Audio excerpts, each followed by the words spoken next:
Hi, I'm Ronnie Screwvala. Proud to say that maybe my lower middle class upbringing and background got me through a lot in life. Obviously, when you have nothing, your risks get bigger is one way to look at that. But on the flip side, when you got nothing to risk because your worst case is you'll be back to zero.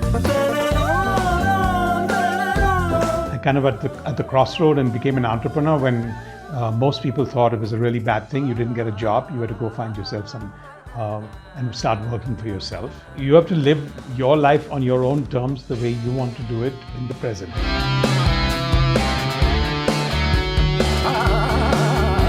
I think we may have some confidence, but self-conviction is a reservoir you need to build.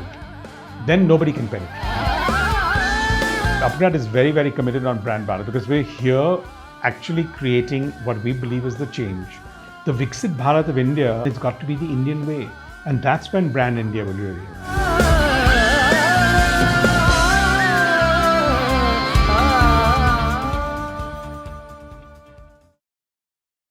help. Brand is how it's perceived and how it's perceived worldwide.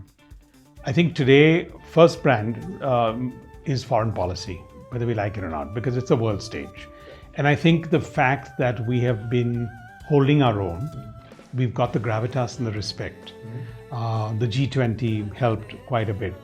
But more than that, I think, is the clear mandate from the top and the leadership of the country on what our foreign policy should be, how consistent we are. It's not a speak when you're spoken to, talk when you're talked to kind of situation, but it's definitely one where gravitas is important, consistency is important. I think in a world today where most people are ambivalent about their sides, I think India stands out in their consistency, that if we've had relationships for 40 years, we're not going to nix it. We're not transactional. So I think that's one part of brand. And I would put that at the top of the pyramid because if you look at that part, from everything else comes the soft power of India, the tourism brand of India, the entrepreneurship ecosystem brand of India, but also the self-employed people. Most people look at job markets everywhere else, and we have our job data. And in the job data anywhere else, the market moves. But today in India, the job data doesn't move the market that much because we also have a very strong small and medium scale sector, but mostly our self-employment sector because of the nature of the country that we're in. So to me, that's also a brand where anyone looking at what's the opportunity in India and what does Brand Bharat stand outside of foreign policy, I think the next one would be, what does India stand for? And is it the long horse race? And I think we definitely stand out as a brand that for the next 10, 20 years, we're going to outlast most nations in many ways. We don't have to. Everything is not about being the top three. Just outlasting today is a very important one. So I think everyone understands we can't be wished away and we're going to be here for the long run. So I think that's a very stable sense of where to start from. The third, I think, is soft power. When you look at soft power, I think a lot of work to be done, a cup less than half full, right? Because countries actually do that with a little bit of their creative sources, the way they position themselves, and tourism. And I think on both we've been soft. Tourism because I think infrastructure can go to the next level and we can attract a lot more people. It really burns us up with the heritage, the storytelling in our tourism. It's not just going to the place. It's not just about sculptures. It's about the backstories, incredible backstories. You walk into Red Fort, you're incensed with the stories. So we have some of the best stories in the world, and we haven't been able to tell them well, partly because of infrastructure. And then we have the soft power of what we would call the media, the entertainment, which is a little bit more insular. Because we're a large country and because we're multilingual, I think that's changed that. So I think that I would put that as the third one, where it's a cup less full and we can work on that. And then the fourth one is innovation, entrepreneurship, self-employment, and that whole element of cutting edge. It's a double-edged sword. Because if we totally go into unicorns or we want to be the AI capital of the world, it's not that easy to be the AI capital of the world. Because whether we like it or not, just because we say it doesn't mean the question. Also, India is a country where even in everything we'll have to balance. Because if it's too much of a capital, we'll be displacing a lot more in terms of opportunities within the country. So the balance part of rhetoric to this ecosystem where unicorns is great, but even a country like Israel, which is at war for most periods of its time, their level of innovation with that small population is incredibly high. So you can do that at very different levels. So those two ones to me, Brand India, are the exciting ones to work on for us as we go forward. Today, the change in leadership has said they've got self-conviction and they've got self-confidence, which is why you're seeing a foreign policy that is a little bit more articulate. Because you can have a policy, but you won't be able to stick to that if you get bullied. You can have any policy and a narrative, but when things shift and oil prices shift or the world order shifts, the global south becomes something different, you'll be able to change it differently. Here, we've got that self-confidence and self-conviction, but it's at the very top of the pyramid.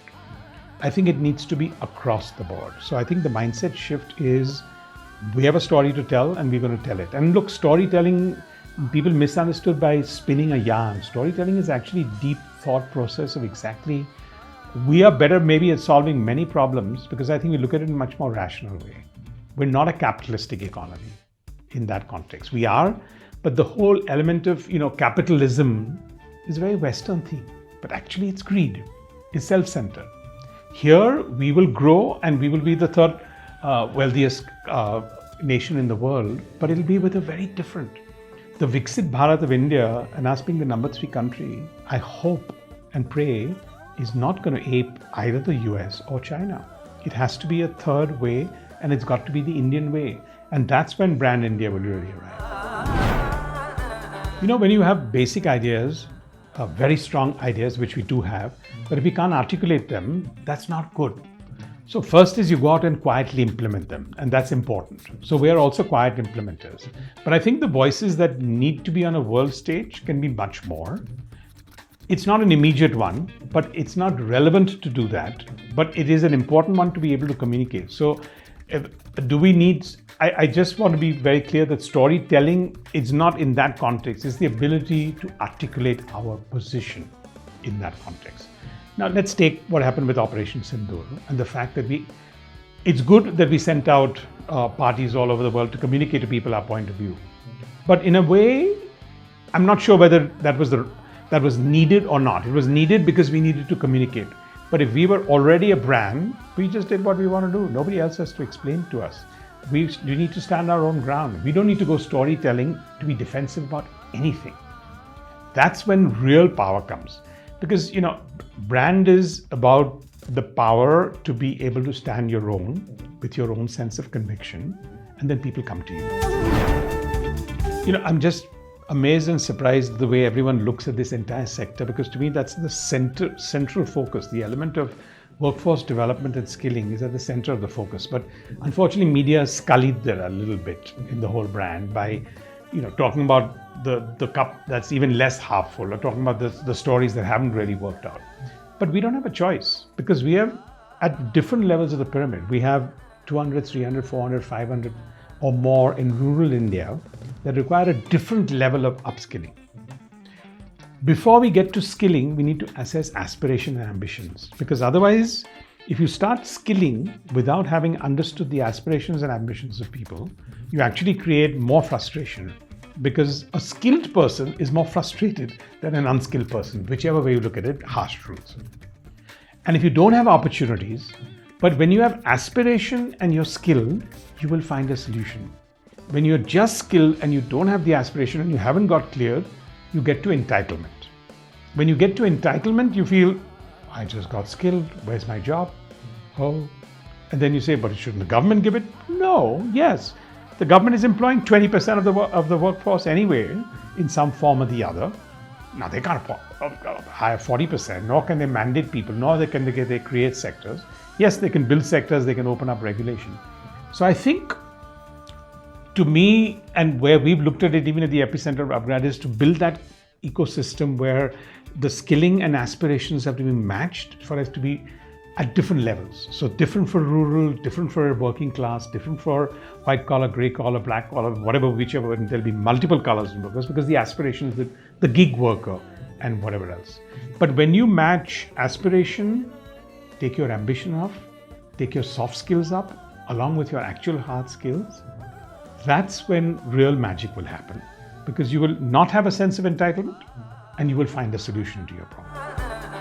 I think the foundation part in terms of business has some ways to go. And it's not disparaging because it's real. We've come in from a patriarchal society and we came in from the industrialist families, but that's moved in many countries very fast away, right? From the Rockefellers and whatever else. Here, you do find, I think the obsession for this 51% control context is actually an anomaly, because the main point is when you're creating wealth, first you need to create value, then you can create wealth. If you haven't created value, you can't create. Wealth is for yourself, value is for multiple people. So I think you first need to create value and then you need to create wealth. Today, I think the new economy companies and the younger founders today are looking at it very different, because they're not coming with any baggage. They're not coming with a hierarchy. So there's a great strength in the ecosystem of family-led, because there is a strong foundation that's been laid there. But those have to get moving with the 21st century or they're going to get disrupted. Now, how much of that is happening is one part of the thought. The second is just the ecosystem. You know, people keep talking in India about, oh, but we don't have the ease of doing business. And I would like to say in some ways it is there, but thank God that it's not that easy. Because I want to tell you, go to a highly easy place, it'll be such a competitive environment. Your probability of failure is going to be 100 times more, because you won't be able to work in that kind of environment. That doesn't mean that we need to work in an environment but you figured out an ecosystem. So look at that as your strength, that I've been able to understand this is a complex web, but actually it's my advantage, because of that, somebody needs to come in and partner with me to work in India in a bit very different process. So I think we, again, with our sense of entitlement, say, oh, the government should propel innovation. Okay. I wouldn't know what to do after that, because what does that mean? Why does the government need to propel innovation? Government is to be the best catalyst, to be a phenomenal enabler, and light the fire. After that is for everyone else to pick it up. And yes, there'll always be a certain sense of slowdown because it's a complex country. We have state, we have etc. And look, we do have multiple challenges that cannot be solved in one go. But I think today, pushing the envelope for everyone in business to focus more on innovation, because we've been a bit of a arbitrage country, right? I mean, we've been a workforce development for cost arbitrage in some form, and therefore intellectual property and their obsession to own something and create something out of nothing versus being an assembly line or being an outsourced base is a change in the DNA at large business levels. Now today, if you look at some of the business families and the scale at which they think things is huge. They want to build the largest of this, not the largest of that.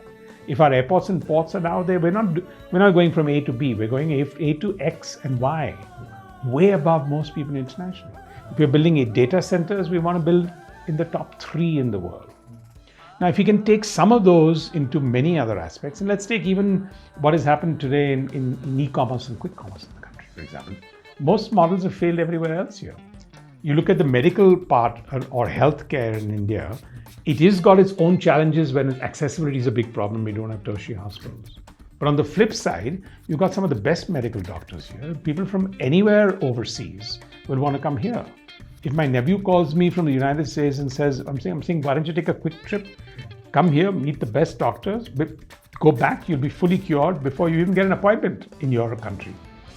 So we've got those, we need to present them in a different manner.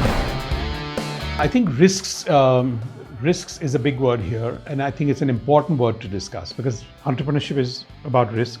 And yes, you can say a lot of people take, but actually we don't take big risks in India, because again, for a lot of people, it was never equity, it was borrowed capital. So when you take debt, it's a different risk profile to when you get into a capitalistic country where the whole of Silicon Valley can take it, because there's so much of capital following you. It's not free capital, it's accountable capital, but it's not debt. It doesn't have a little bit of a nose, you don't have to service it. So today, if you look at Japan, I would say the entrepreneurs there have a distinct advantage because they're in a zero interest debt base. So the probability of failures in a country like Japan at that stage, and I'm just saying that as a broad, was just because this is of 30 years of a zero interest banking approach, just opens up and takes your risk profile to a different level. So here, R&D nobody wants to invest in, because you're still at that, you're not that mega cap that you can say, I don't give a damn and I'm just going to invest. And therefore, I'll have to balance my books to my quarterly because I want to take my market cap up, because I'm leveraged, because my debt equity ratio is to be so and so. So my market, and then you won't. So you don't invest in R&D. You don't want to get into the IP. So while we say we are risk, we don't take those big risks as a country. And if you want to be in that top 3 countries, one of the DNAs, our risk appetite is to be incredibly higher. And not risk means bad risks. R&D is risk capital. It's not a binary output. It may take some time, but it's not, nothing's binary. There's no zero sums game in that. So I think, no, today as a country and as India, for us to be into that, our definition of capitalist economy, we need to take much bigger risks. Obviously, when you have nothing, your risks get bigger is one way to look at that. But on the flip side, when you got nothing to risk, because your worst case is you'll be back to zero. But I agree. I see the point here, I would say is, when you take debt capital in an economy, your risk capital goes into a different. Then you think, I don't want to pay this debt. And then I'll look at it. And that's been a big problem. And because now you don't want to do that part, and that has not turned out as a good story for most people, you get risk averse when you look at that. So we do need, equity will follow risk and risk will follow equity. And there's no chicken and egg here. You'll have to just get on with it. You'll have to just friggin' get on with it, right? The question is, you have to take that risk. Capital is not going to wait. We'll follow risk. We'll sniff it out, because if you take that, then they know that your chance of failure is 1x, but your chance of success is 20x. And that's what I mean. If I take 10 risks today, and if 8 fail, I'm better off, because I do believe that the 2 that I succeed in will be 20x each. So I'll be -8 and +40. But if I try and balance my risk and I'm a -5, chances I'll be a +10 and I'll come up with a +5 still, but it won't be +40. I think you have to live your life on your own terms, the way you want to do it in the present. And that's your only legacy. Because after that, it doesn't make a difference in that context. Because then you're already starting to imagine what other people think of you when you're no longer there. It's a waste of time. I wouldn't know what to think about. I mean, I think I'm most comfortable being surrounded by working with people under 30. Because there's a high level of curiosity. I can add maturity.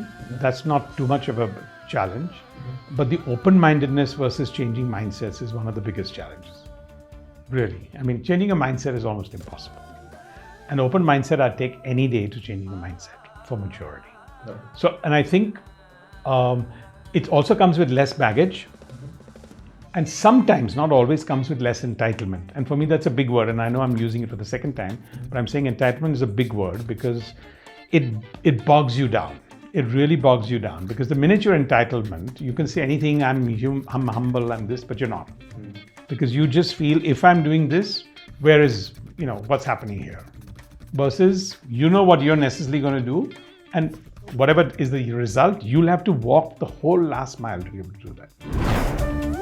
Well, no, I mean, not remember. I mean, I look at something, my wife and my daughter are deeply into philosophy, so I spend a bit of time and read some of that. But I'm much more a chapters guy than a book guy, because I think today, in today's age, you'll have a conversation with me. If 3 things come out of here, that's what's going to be memorable, not the whole 20 minutes.